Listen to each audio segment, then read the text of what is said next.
seafood, we normally think of meat of the sea, like tuna, salmon, crayfish. We never really think of sea vegetables. And if we do think of them, it's normally to do with the Japanese cuisine, like sushi, or those mysterious ingredients inside the miso soup. Today I'm catching up with chef and food writer Alison Mawer, who is the head chef and tutor at the Gourmet Gannett Cooking School. Alison is passionate about sharing her knowledge of food and today promises to open my eyes to the wonderful world of sea vegetables. I've been introduced to the world of sea vegetables and I'm hoping you can give me some tips on how to use them. Yes, certainly, because a lot of people think of sushi when they, hear sea vegetables or seaweed, whereas today we're going to make a panacotta. Oh, wow. And that's a cream base, so it's Italian, and that is a cream base. So we're going to put a couple of cups of cream into a pan.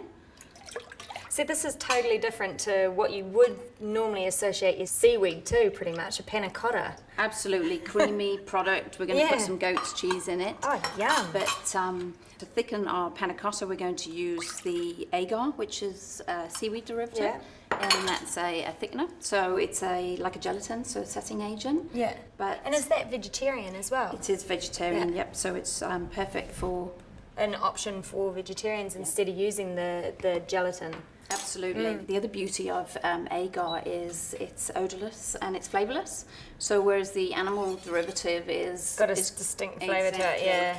So when you're using something very light, like a panacotta, or a dessert, or a jelly, we'll just pop this on the heat. Now, what kind of heat do you want it at? We're going to put this on low heat, just want that to come up slowly to about 80 to 90 degrees. Cool. With it being creamy, you really don't want to boil it. Yeah. That'll take about 8 minutes, and then as it it starts to cook, it'll just start to thicken slightly. And so have you made this dish at because you do your cooking schools out in Muriwai, have you shown this kind of style to your classes before and taught them about the sea vegetables and everything like that? Yeah, we have introduced, obviously being out west, everyone likes the beach and they're all interested in the local produce, the seaweeds and the mussels. Yeah, exactly, yeah. Okay, Kelly, you can see it's just starting to thicken. Yep. So that's the right temperature we know there. So we'll just take that off and we'll pop the goat's cheese in. And really we're just going to keep stirring and get that to melt into a really nice, thick, creamy sauce. Pop it back on a low heat. Yeah. And you just need a couple of minutes to let it melt through. And you don't have to just use goat's feta, if you're a big blue cheese fan, use your blue cheese or parmesan. Yeah. So really you can... Anything, experiment, play around. That's right. I definitely didn't expect to be using sea vegetables in a panacotta, so it's definitely a good tip. That's right. Yeah. So if you think it is a vegetable, then you'll use it in different things. So, put it in couscous or some wild rice, like a wild rice salad or anything like that. So you can see that's all nice and creamy now and melted. So we'll just add some cracked pepper and that's ready to go in the glasses. Just put in, crack it in? Yeah, good few grinds. I like my cracked pepper, so perfect. And then all it is a case of pouring into some glasses. And they just go into the fridge to set. And roughly? About 20 minutes. It's the good thing about the agar, it really sets quite quickly. Oh, cool. So really just as it starts to come to room temperature, you can start to see it starting to set. So that's really good. So we pop them in the fridge. Cool.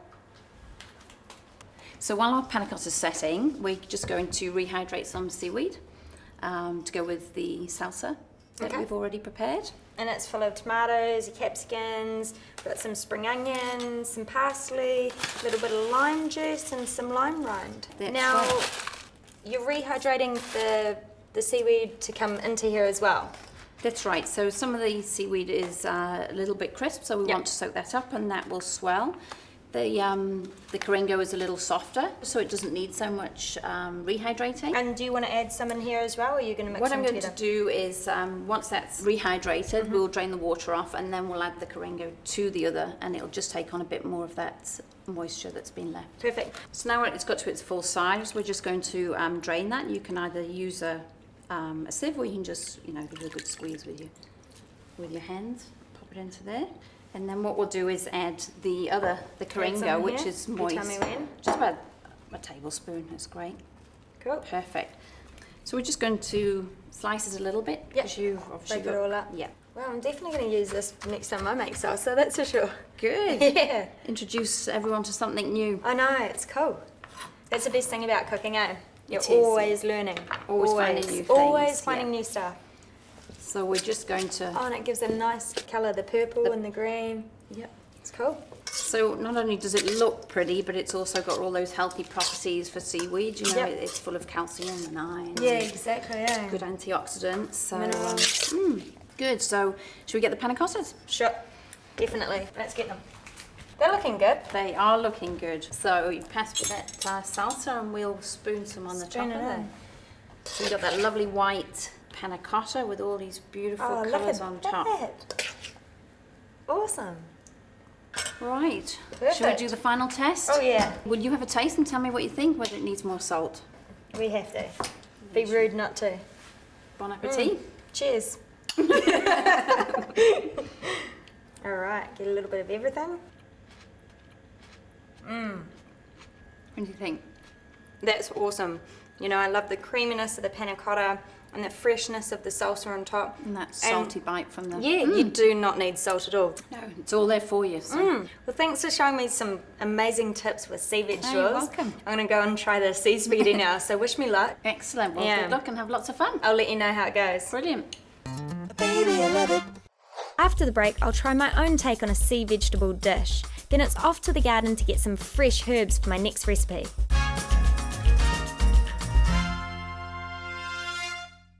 I've just been to see the sea vegetable expert and she's given me some great tips on sea spaghetti. So I'm going to put it to good use into a recipe of white fish parcels on sea pasta. A little tip from the Sanitarium Nutrition Service is as Kiwis we don't tend to have much iodine in our diets. Sea vegetables are a great natural source of this, so it's got to be good for you.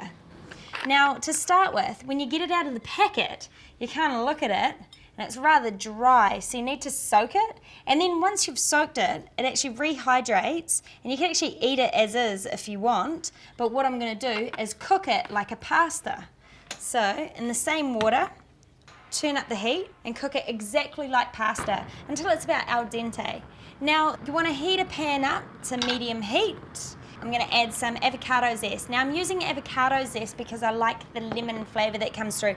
Plus it's high in vitamin E and natural antioxidants. We're going to add some lemon zest as well and some garlic. And we're just going to lightly saute this off. Now you don't want to brown these at all, so just be careful. Keep it on a medium heat. Smells good. Okay, this has been sauteed for a couple of minutes and now it's ready to go with the pasta. I've drained my sea spaghetti and I'm going to add it to some fettuccine that I had cooked up earlier. So we just want to mix that in. You'll notice the two colours give it a really good contrast. So there we go, we've got that. And now for the garlic and the lemon zest. Spoon that over. And last of all, we're going to add in the furikake seaweed seasoning, which is made up of 5 different seaweeds, sesame seeds, and some chili. Now just sprinkle that over the top. The best thing about this product is that it doesn't have additives or preservatives or anything nasty in it. It's all good for you. So give it a good stir. I'm actually going to put a little bit more in because it's not actually really spicy when they say chili.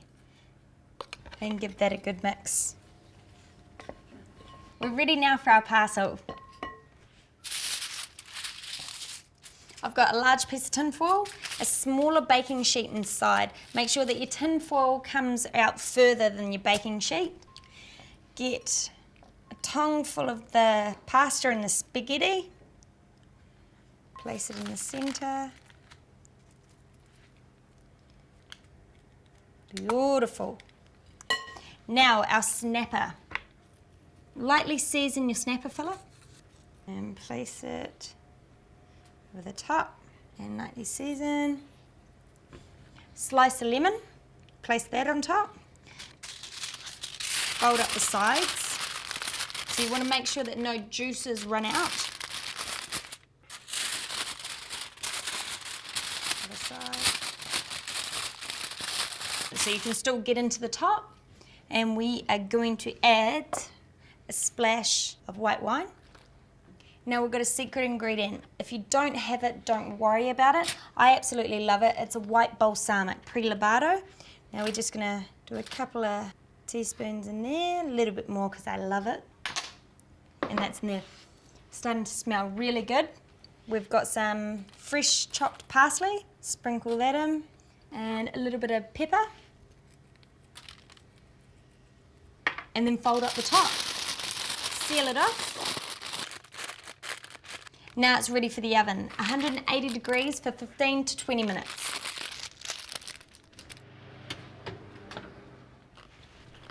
Well, it smells cooked, so let's check if it's cooked.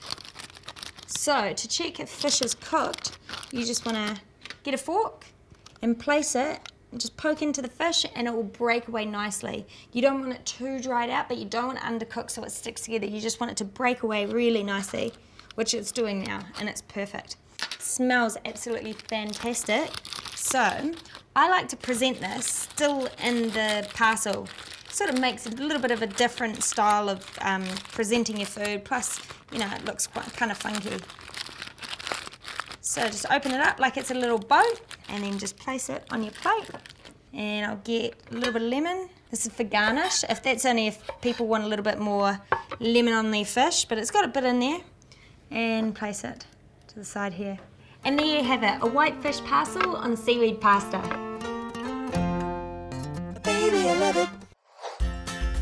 I love to use fresh herbs and vegetables in my cooking, and there's nothing fresher than growing them yourself. I've been caught out before by not having backup herb plants, so you want to plant some seeds before your herbs get all tired and worn out. And I've come across these so simple seed mats which make planting seeds easy. They come in 2 different sizes, so you just need to find a pot that's going to fit them.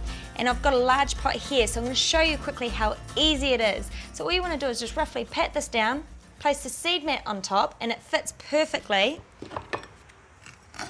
Grab yourself a sieve. Now the reason I'm sieving the soil that goes on top is so that you get rid of all the chunky bits and you're left with a nice, even, smooth finish. Place it on top, get enough to cover the seed mat, just cover it. Give it a shake. Now make sure you're using soil that's nice and moist. Give it a good shake. Let's just check that, smooth it around. Like I said, you just need to cover the seed mat. Perfect, just the right amount. So this is super easy. You can get your kids out in the garden helping you. There we go. Now I'm just going to give it a light mist.